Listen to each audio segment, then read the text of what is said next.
We are recording and we are live.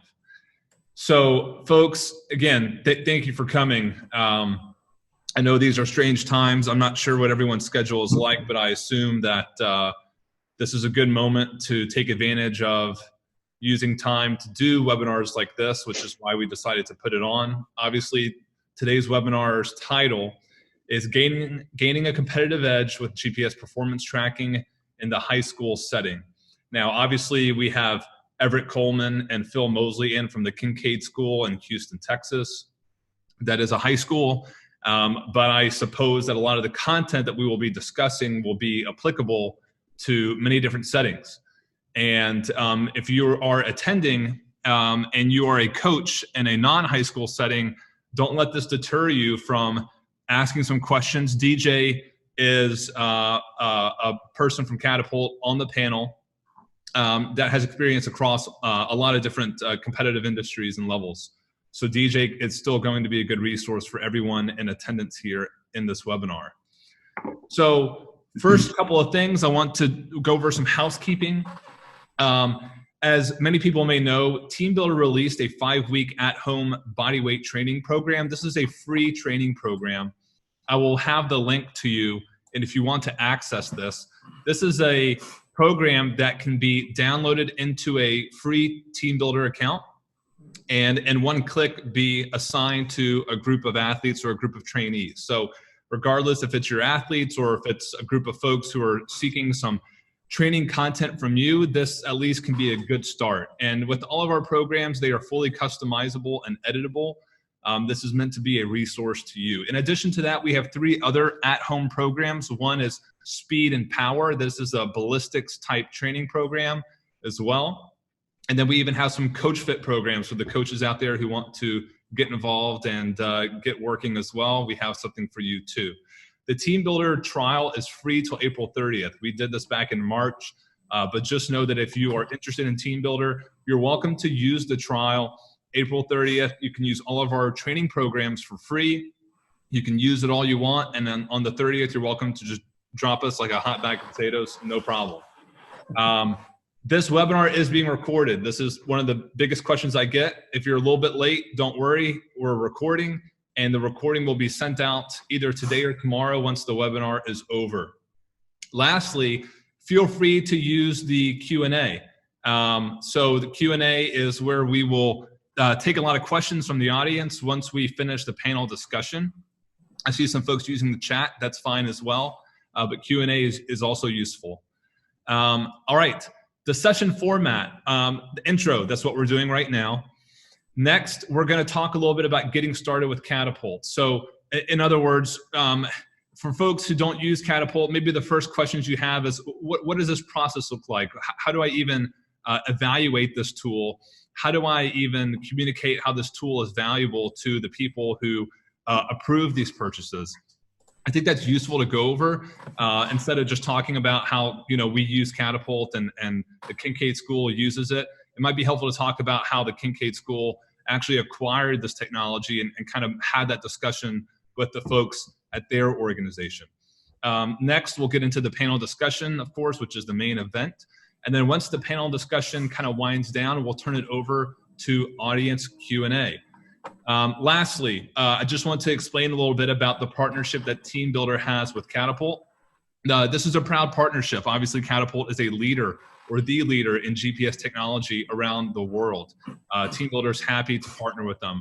Specifically, TeamBuildr integrates with the Catapult AMS. So for those who know or don't know, AMS, Athlete Management System, is a data aggregator. It aggregates data from TeamBuildr, from wearables, from GPS.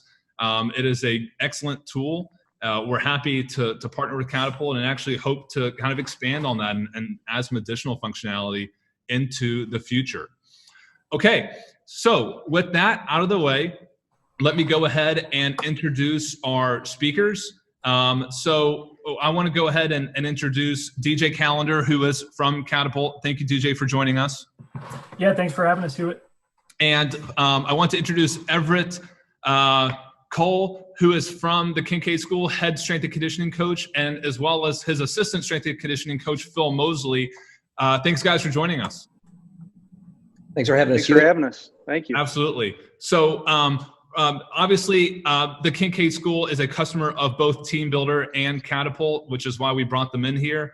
I've known Everett for a few years now as they've been using the Team Builder technology. And then the Kincaid School is one of a few high schools that are using Catapult extensively, which is why we're excited about this webinar and want to get things started as far as this event. Now, with that being said, DJ, I'm going to hand it over to you. And DJ, for everyone, is our moderator as well as a panelist, and we'll kind of be leading this discussion. Awesome. Well, Hewitt, thanks for the intro. Very well said. And hopefully we can kind of use some of this downtime and make the most of a tough situation and offer a little bit of insight and value to some of the coaches who may be listening in. And as you mentioned, this is hopefully applicable to different sports, different levels of sport. So I think we'll hear some pretty good insights from the context of a high school setting with Everett and Phil, but certainly applicable to other sports as well. So my goal here is to do as little of talking as possible and let the experts, Everett and Phil, take it away. So we have a few questions to start with, which I'll pose. And then obviously, as Hewitt alluded to, if you guys have questions in the audience, feel free to plug those into the Q&A section, and we'll try to get to a few of those as well. But the first one, maybe Everett, just a good intro starting point. Tell us a little bit about maybe the setup at Kincaid, how you guys found out about Catapult, what initially sparked your interest, and then, where you wanted to start when you started with GPS and with wearables. Was there any, low-hanging fruit areas that you guys wanted to accomplish right away when you implemented Catapult at Kincaid? Thanks, DJ. So just a little bit about the Kincaid School. We roughly have about 250 boys in the high school. 85% of those play multi-sports. So one of the reasons we looked into Catapult was, we wanted our football players who go from football to basketball season to track season to be, at their best, all the way from August through May. And so in researching Catapult, I became aware of Catapult in 2013. And then just in researching it, we kind of had the same problems as, the Australian Olympic Committee had. We didn't have unlimited resources, so we really needed to keep our homegrown talent, as healthy as possible. And then, we kind of went from there, kind of sold our athletic director on it. He understood the challenges that we had, and we were able to purchase Catapult 2019, and Phil and I started using it with the football team this past August. Yeah, good insight, Everett. So were there, when you first looked into it and wanted to implement it at Kincaid, were there any kind of core areas that you were hoping to, leverage it within, as far as, looking at, athlete workloads or injury risk mitigation, or within the context of football specifically, something that you wanted to, initially tackle? Absolutely. So probably the first thing was energy.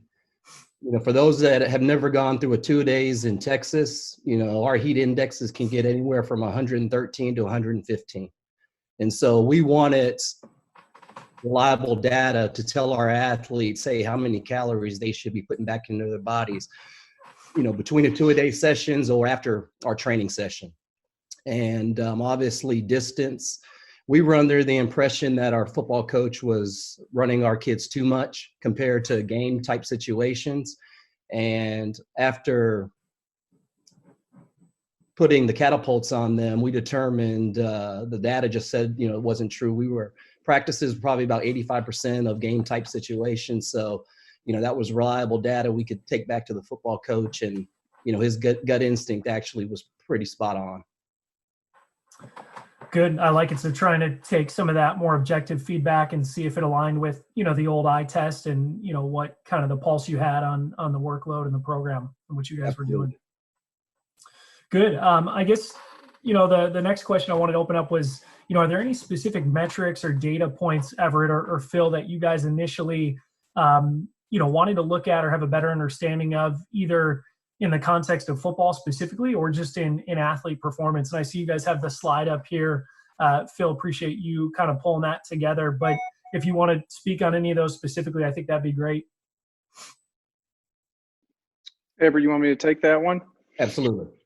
Yeah. So, Catapult, there's so many metrics that are provided that, this being the first year we used it, we really tried to identify, just some key metrics that we could find valuable, so we didn't get too bogged down with all the metrics that maybe weren't pertinent to what we were trying to look at. So some of the things we've honed in on and focused on here on the slide, you can see we've looked at, total distance, sprint distance. Everett mentioned energy, calories burned during their sessions and in the Texas heat. Obviously, that's a big deal. It gets pretty hot out here in the summer and in the fall. We like to look at top speed.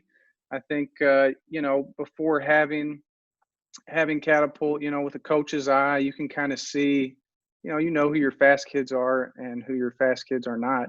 But this kind of was able to validate what we saw with that. And the kids particularly like to look at top speed and just kind of see how fast they're moving, and kind of talk to their teammates about it. And they enjoyed that one. We looked at impacts with football, and also accelerations and decelerations. Got it. Thanks, Phil. I guess good chance to plug in one of the audience questions, and it was around sprint distance, also known as high speed running, kind of how to look at that from a sports science perspective with setting, that threshold. What constitutes a sprint? And obviously, I think different coaches, different practitioners probably have a different spin on this. But have you guys looked at tweaking that threshold that at which you deem running to be sprinting versus just a regular jog activity? Have you looked at that either by position group or gotten that granular yet within the data? I'll go ahead and take that one. Okay. DJ, we initially started to look at that, but this past season, 2019, it was just an unusual season for practice time. We probably had, out of the 10 weeks we practiced, maybe 2 of those weeks we were able to get a full practice in. And so whether it was due to heat or lightning strikes, we rarely had a week where we went through a full practice. So the football coach basically set his practice week up. Monday is more of an install day. So there's not too much sprinting going on. It's more of an install for special teams, offense and defense. So we weren't too concerned about the sprint metrics on that day. Tuesday and Wednesdays were our heavy days. But once again, it was just an unusual season for us where I can't tell you how many times we either had to come in from the outside elements and practice on the basketball court. So we weren't too concerned about getting that granular on sprint distance this season. Got it. Thanks, Everett. One question that actually just came up that I think could be interesting to touch on. How did you decide which of your players to monitor? Was it by position group? Was it, guys that go 2 ways, offense, defense? Was it, based on somebody, just your higher minute players? So how did you approach that when you were first getting started? You want to take that, Phil? Let's see. Sorry, I was looking at the chat. I'll go ahead and take it. Okay. Yeah. So what we decided was we probably have 40 to 45 players on our team. So we have small rosters. So 95% of our players go both ways. And then what we decided was we had 20 pods. We decided that we were going to do 10 primarily offensive guys, 10 primarily defensive guys. And then out of the 10 offensive guys, we did a combination of offensive linemen, running backs, and wide receivers. And then on defense, we did the same thing. We did 2 or 3 defensive linemen, a couple linebackers, and then defensive backs as well. So we tried to get a wide swath of position players. Yeah, it sounds like you guys went for the variety as opposed to just purely looking at your top, 10-minute players. Absolutely, yeah. And then, because we have a small roster, basically the 20 that we did pod, they put in the most distance, most minutes as well. Yep. Good feedback, Everett. One of the questions I think is good to touch on early on, the system you guys use, our player tech system, is really geared towards that high school and small college space. It's a little bit more intuitive, a little bit more plug and play. But there's still, very real time demands and resource demands like with anything that you're going to implement. So how have you guys kind of approached that and balanced that with respect to, ownership of the pods and the collection of the data, analysis, et cetera? I know, Everett, we spoke prior to this about, kind of actually using that as an opportunity to maybe get some of the student athletes involved from a leadership perspective on the implementation front. But can you speak to that? DJ, I'm gonna go ahead and let Phil speak to it because he's pretty much taken ownership of that. Go ahead, Phil. Yeah. So, what if a team is going out to practice? They'll come right from class that last period of the day, and then they'll go to the locker room, get ready for practice, and then head out to the field. So if I'm in the weight room, or if Everett's in the weight room, and we have an off-season group or we have an in-season team training, it's difficult for us to physically get the vests and the pods to those athletes without leaving our training sessions. So what we've done is kind of delegate an individual from whatever team is using the units, and there's kind of like a designated pickup spot where they can grab the case of pods and the vests, take them out to practice, and then it's up to that athlete to distribute those things to the rest of the team. So it's great leadership opportunity for the kids. We're always trying to give them opportunities to lead so they can learn how to do that. And it's also taken that off our hands a little bit. Cool. Thanks, Phil. Yeah, let me add one thing. And Yep. we're really fortunate because we got 2 full-time strength coaches at the high school level.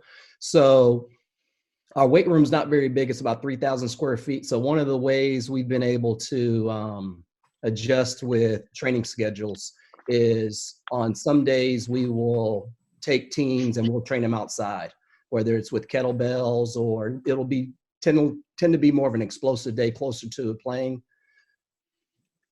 And what we'll do is if we are having an outside training sessions, we will take the catapults out there and actually pod the athletes during our training session, which lasts anywhere from 20 to 30 minutes. And then the athletes will actually go to their practice on the field. So that's one day has been beneficial for us on a way to make it easier for the athletes to get the pods.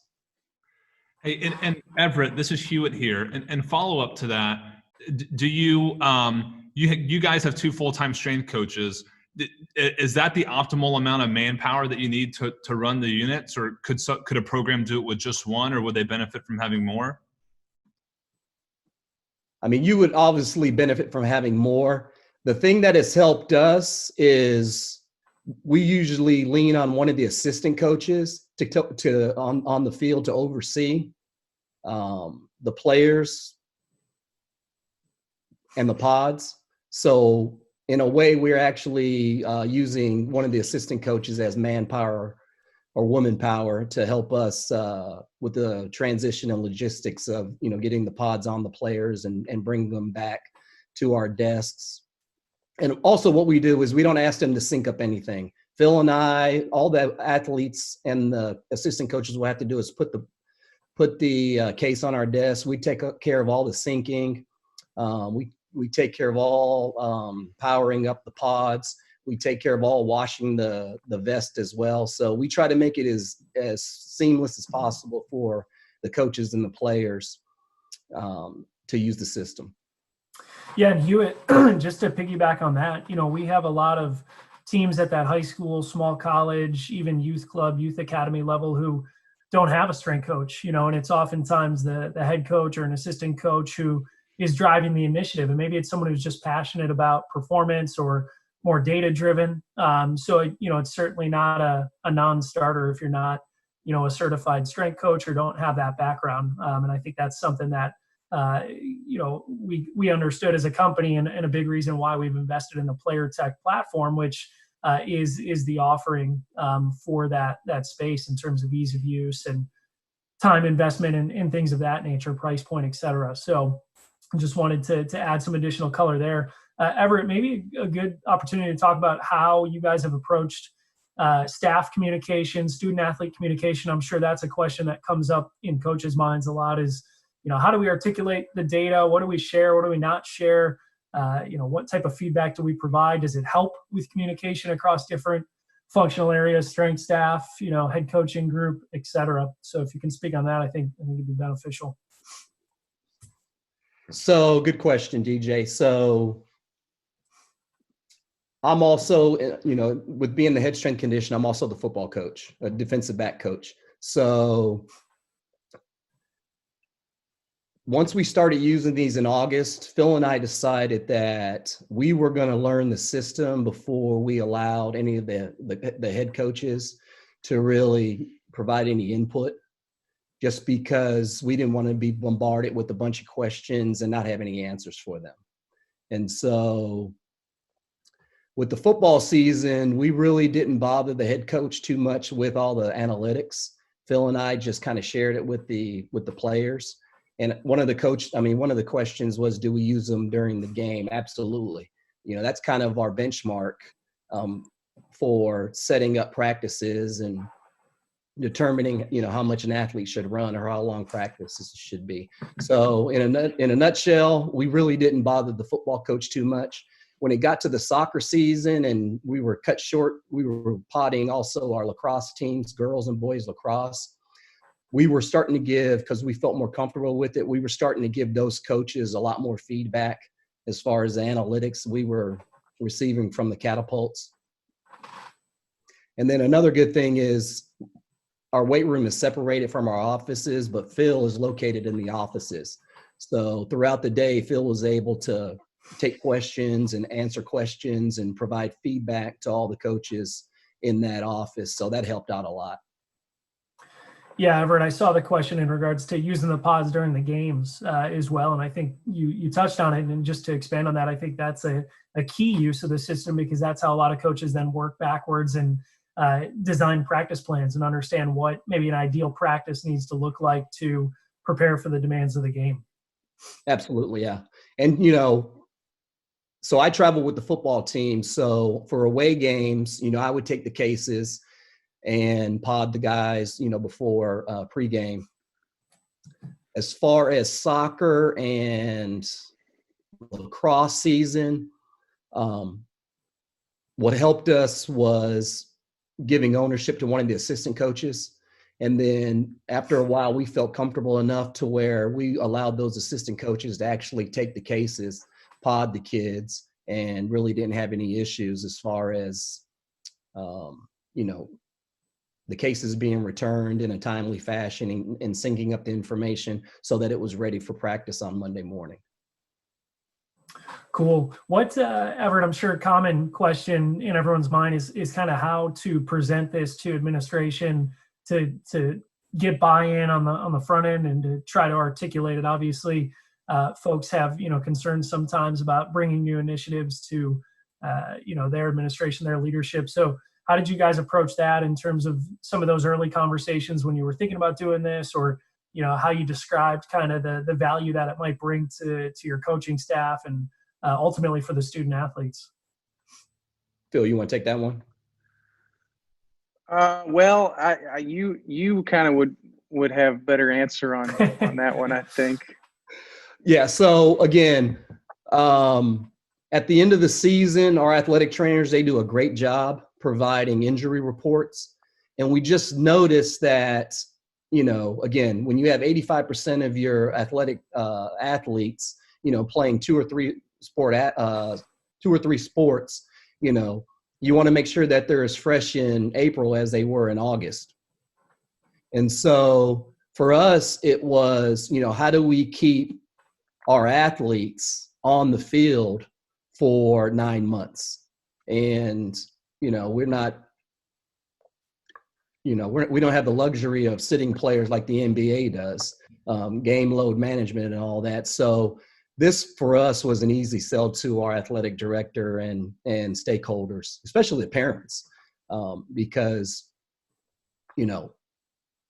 injury prevention and the safety of their children are, utmost importance. So that was an easy sell to our athletic department. Awesome. And Everett, it's a good kind of dovetail to my next question was going to be what the response was from your student athletes. It seems like, no surprise to anyone. They want to see their data. They're obviously glued to their phones and constantly want that feedback and that tight feedback loop. When you first implemented this, did you get a lot of questions from the players, and how did that look from kind of an interaction perspective early on? The questions really came from the other athletes, the other athletes that were going to play in the winter and the spring. Hey, what is this? And actually the football players were getting most of the questions. And believe it or not, several of our soccer players, girls and boys that are on club teams, had used Catapult systems. So they were very familiar with it as well. The biggest question was, why can't I use it? Or, how did you determine, which players are going to be able to use it? And I think there was a question about, did we just pod the varsity players or did we pod freshmen and sophomores? Looking back in retrospect, I wish we would have podded some of the JV and freshman teams. And then that way we would have had, data for 4 years. We decided we were just going to pod to start off juniors and seniors on the varsity teams.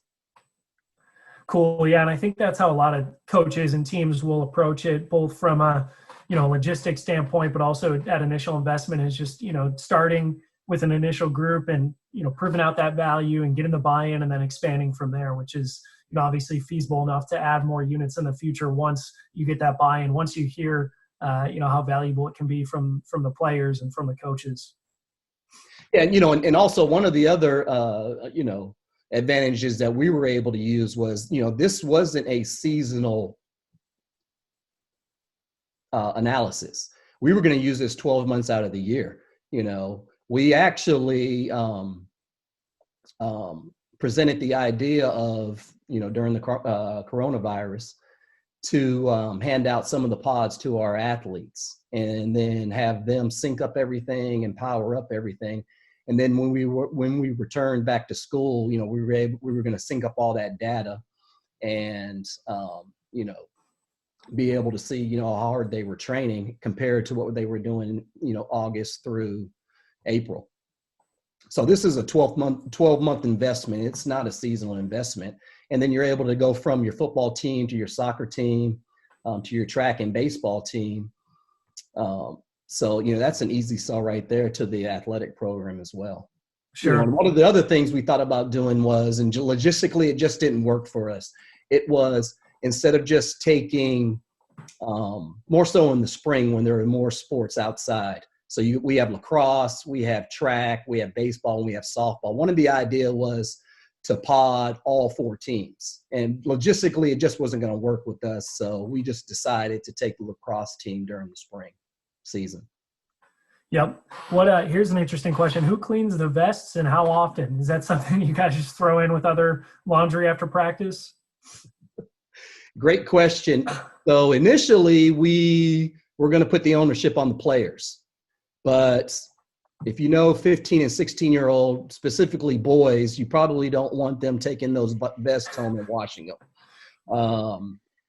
2, you have to worry about them bringing them back as well. So what we do is the assistant coach will put the pods in the case on one of our desks. And then in the morning, what we'll do is we'll come in early in the morning and we'll clean the vest ourselves. We have huge washing machines and dryer machines. So, the vests say, not to, to wash them in cold or warm water. We found that if you wash them in hot water, they're durable. They've been able to last almost an entire year. And we don't foresee any problems with, washing them in hot water, to reduce any risk of, MRSA if a kid experiences MRSA or something like that. Was kind of our biggest concern also with washing the vest ourselves is, we certainly didn't want to spread something to an entire team. Yep. Phil, are these numbers on this slide? Is this from practice? Do you remember? This is from from a game. Let's see where that went. Okay. Game in October. This athlete is a kid who never ever comes off the field. He's a receiver for us. Plays defensive back. Returns kicks, returns punts, kicks kickoff team, and kicks extra points. So he is literally on the field pretty much the entire game. So this is just his session analysis from that game that you see here on the screen. And he looking back, he played 139 plays. Never came off the field that day. Yeah, the volume here looks pretty high, to say the least. Yeah, This is abnormal.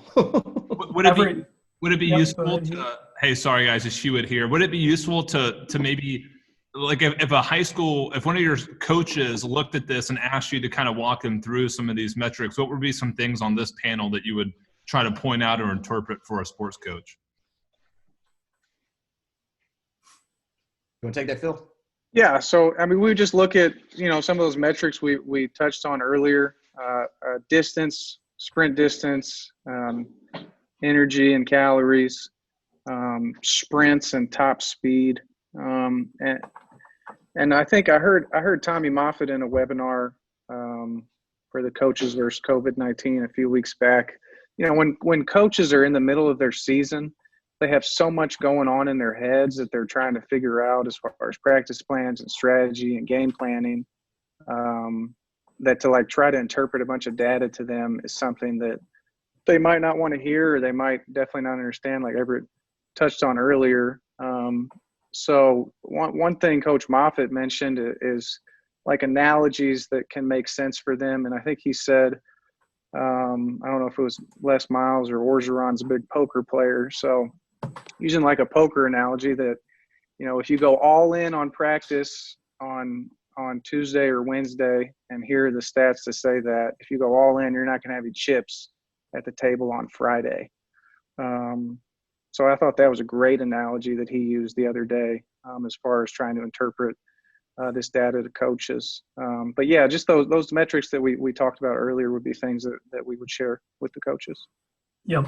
One of the questions was around internal load metrics. Most of this data is obviously external load in terms of, the devices capturing the movements and the output. We do have heart rate monitoring available, so that would be more of an internal load metric. And then one of the other questions, Everett and or Phil, was around live data. Have you guys used any of the live features yet, or no, for real time?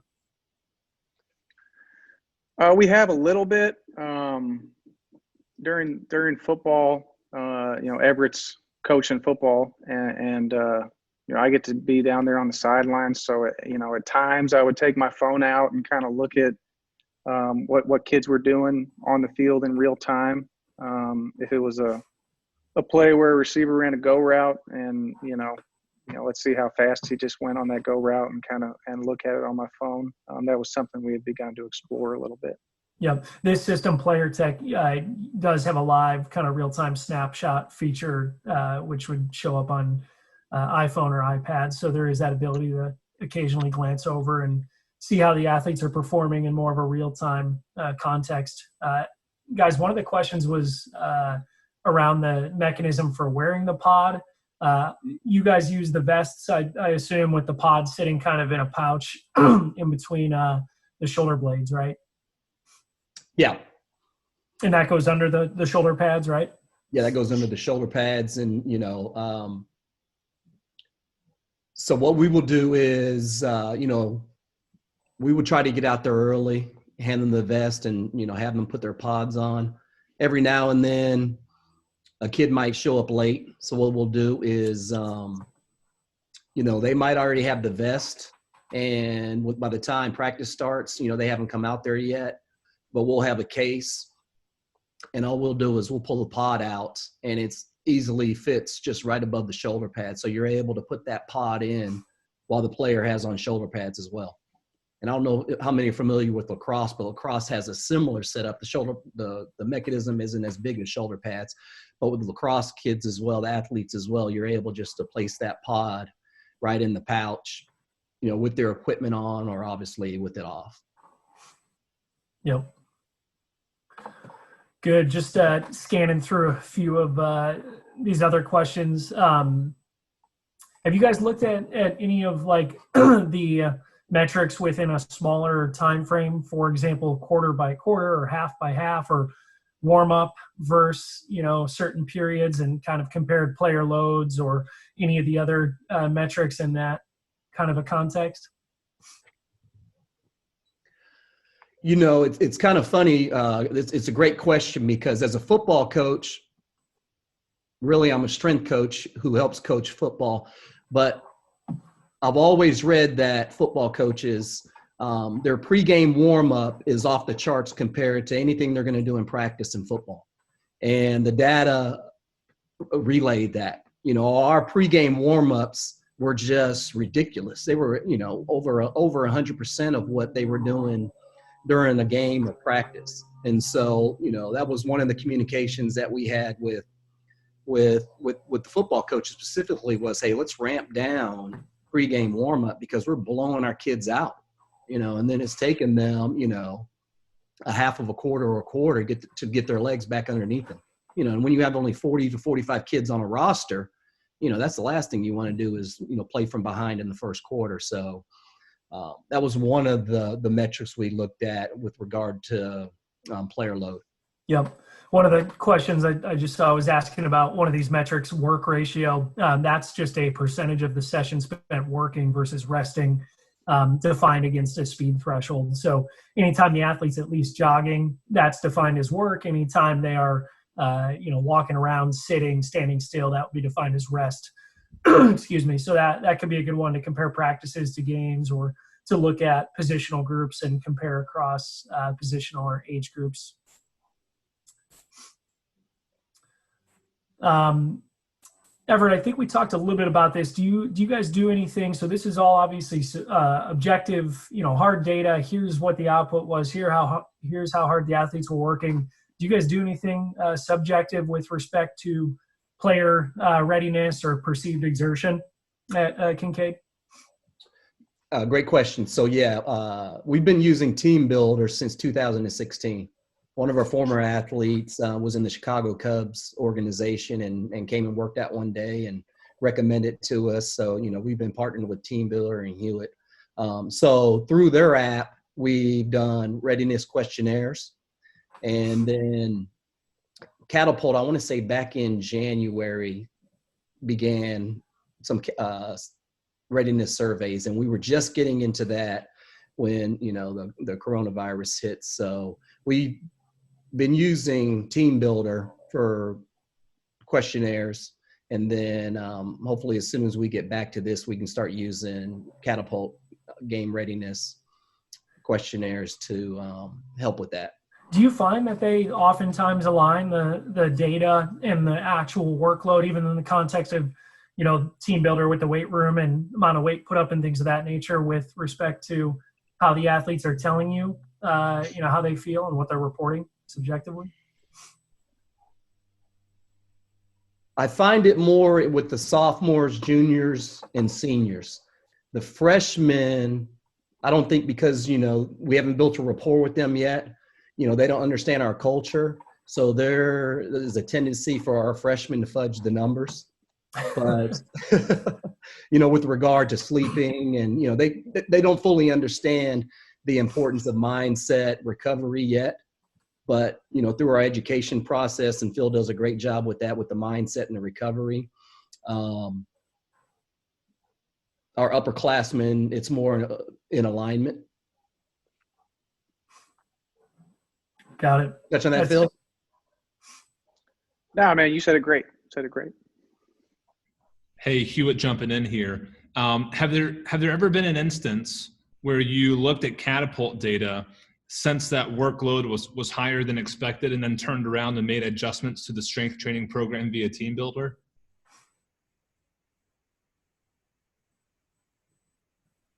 Well, I mean, we can say, like, for example, on this game right here, if we're looking at this kid, so if we got these units synced up after the game that night, the kids come in Saturday morning for a recovery workout the morning after a game.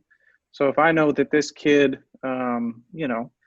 almost 12,000 yards in the game last night and super high percentages across the board, his workout the next day is probably not going to look real similar to the kid who maybe didn't get a lot of snaps or didn't play a lot. So we're able to adjust that. And a lot of times young kids, they might tell you they're more sore than they really are, or they might try to get out of doing something. But if we have the data, then that just gives us another way to validate, what exactly to do that next day. And also, to answer your question, Hewitt, yes, but it's the data just basically backs us up. So for one example, and I'm sure strength coaches out there all have gone through this, but maybe we have a training session after a football practice, and that football practice hasn't gone so well. So the football coach feels like they're going to condition the athlete, and then they obviously have to come in and lift afterwards. Well, their legs are already blown out. So, the Catapult basically confirms what we already knew from our gut is, these guys' legs are blown out. So it doesn't really make sense, to train them at 90% of a RM, because it just, there's nothing left to them. They don't have any gas in the tank. So Catapult kind of backs up what our gut instinct and our eyes basically have told us for that practice. Guys, what, now you've started to monitor, your athletes and have a pretty good, I think, baseline data set and understanding across some of these different metrics. Where do you want to go next? If you're looking at next fall, fingers crossed we're full go with sports, right? But, as you approach the season and preseason, are there any areas you're excited or eager to start to dive into? Well, for me, and Phil's on the same page, our number one goal is to eliminate, injuries or specifically soft tissue injuries. So our plan, partnering with Catapult is to, use this objective data, to partner with our program heads and to make sure that, that our athletes are operating at 100% or near 100% by the time we get to championship tournament or championship game. Awesome. Guys, one of the questions that came up, and I think it's a good kind of segue, is, you look at Team Builder, you look at Catapult, what else are you guys implementing and finding valuable within the context of Kincaid and your student athletes, and maybe football specifically? The question was asked around force plates or jump mats and things of that nature. But I think kind of the common thread is load monitoring, right? So is there anything else that you guys have found valuable or really lean on quite a bit from a coaching perspective? You want to take that, Phil? Yeah, I mean, we don't have force plates or anything like that. We do have a just jump mat. So that's a quick way to test and analyze where an athlete is, whether they're getting more explosive, to see if our training is doing what it's supposed to do. So we'll test just jump pretty frequently. 1RM stuff, we maybe in the summer they might do that, but we like to do a lot of 1+, 2+, 3+ kind of sets. So the great thing about Team Builder is that'll update an athlete's training max depending on where they were that day and how many reps they got on that last set. So those are two things that we kind of use a lot to analyze.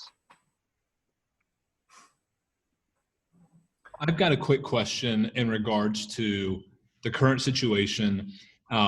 Assuming players come back from remote training, whenever that is, as you said, Phil, Catapult provides a lot of metrics.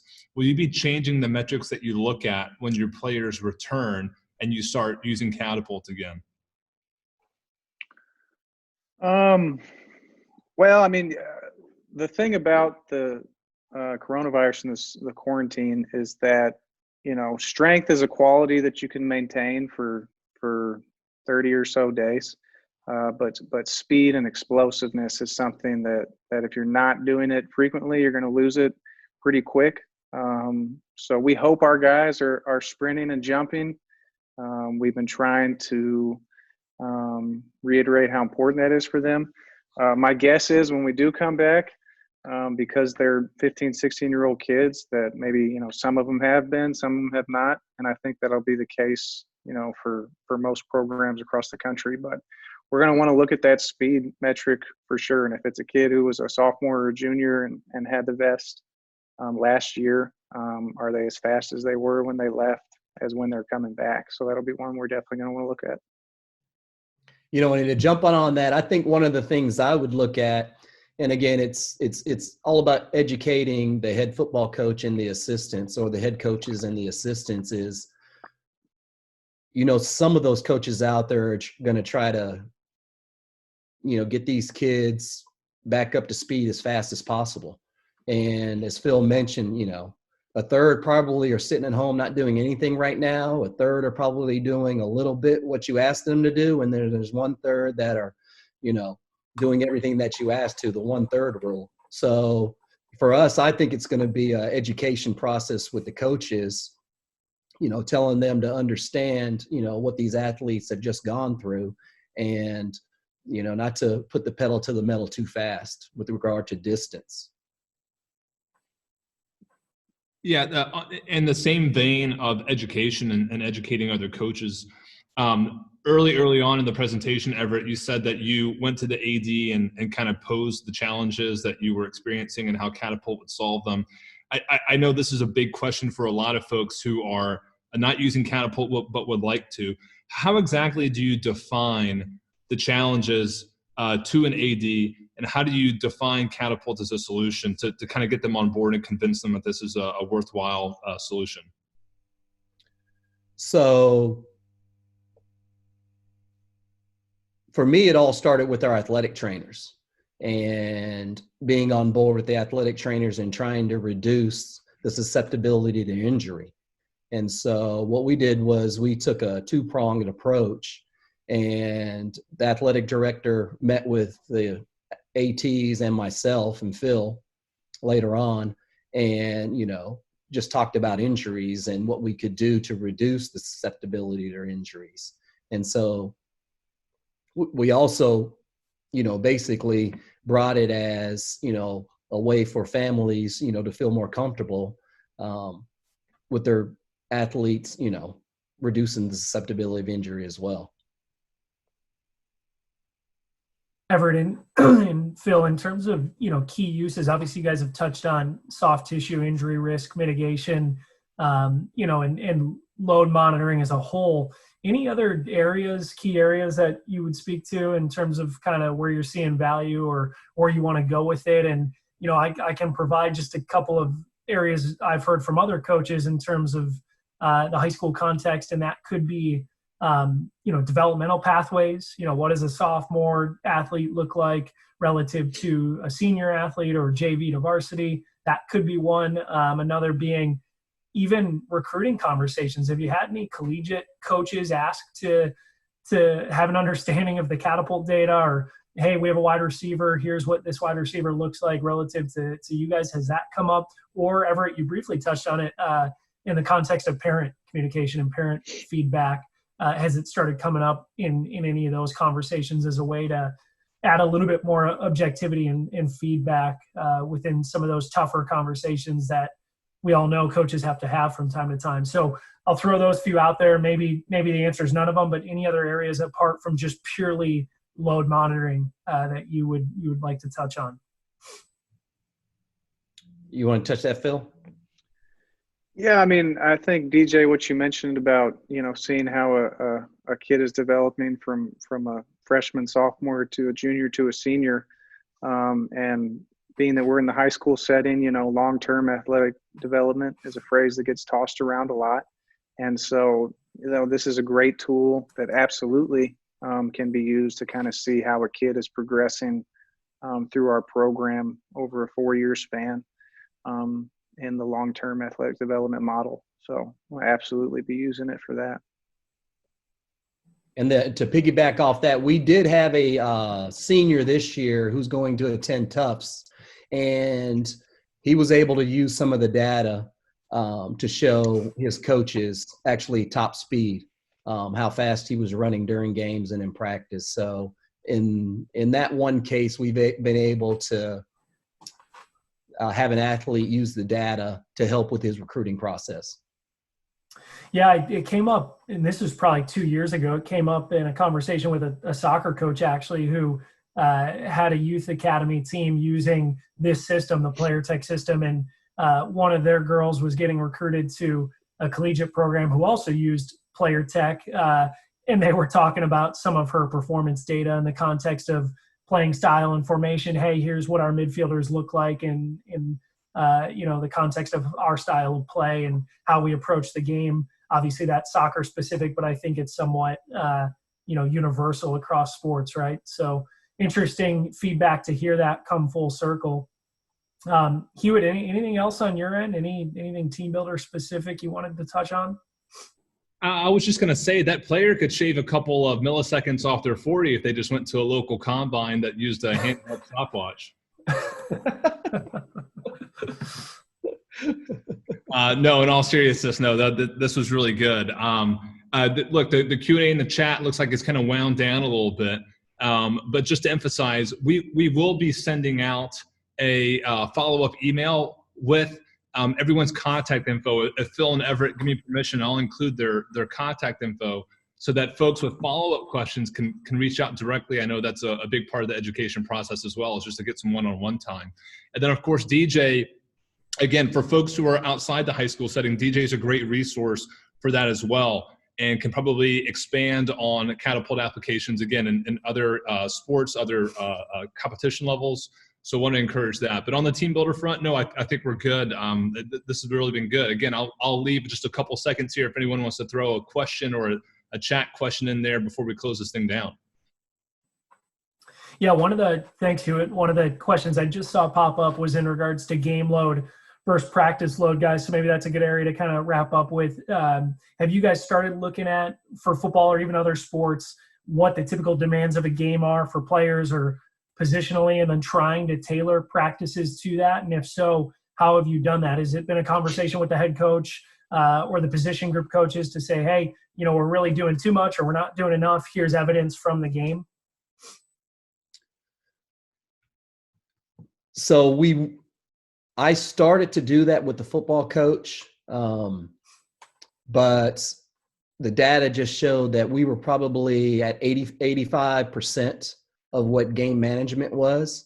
And so we really didn't have to have that conversation with the football coach. And again, he's come a long way with regard to practice management. Again, a typical practice week for us Monday will be more of an install day. Tuesday and Wednesdays are our hard days. Thursday is a special teams day. It only goes for about an hour. And then obviously Friday is our game day. So with regard to Tuesday and Wednesday, we've had some conversations about those type of practices, and he's been really receptive about it because he understands that, with a 40 to 45 man roster, we got to keep these guys healthy, and, we got to keep them on the field, and, your best ability is your availability. So he's been very receptive to input from Catapult as well. Awesome. Yeah, and Hewitt touched on this, but happy to share additional, information and resources and literature from the collegiate, pro, high school level. We have quite a bit at our disposal. So feel free to drop me a note. Hewitt, I think, mentioned is going to throw up email addresses afterwards. So happy to help. Very good. So with that being said, I think we'll go ahead and conclude the webinar. We went 54 minutes, so right on the dot. Again, for everyone who is listening, we have a recording, and if you know someone who missed this webinar, you are welcome to share the recording with them as well. So everyone, look out for that email. Again, any other questions, reach out to our panelists. I want to thank everyone here for their time and their expertise. I mean, this is a serious help to other coaches, and it's really making the most of our time here in quarantine. So thank you, everyone, for showing up. Yeah, thanks, Hewitt, for having us. Appreciate you putting this together. All right, folks, we're going to end it. So look out for that email and see you guys soon. Thanks, Everett. Thanks, Phil. All right. Thanks, guys. All right, Hewitt. Y'all take care.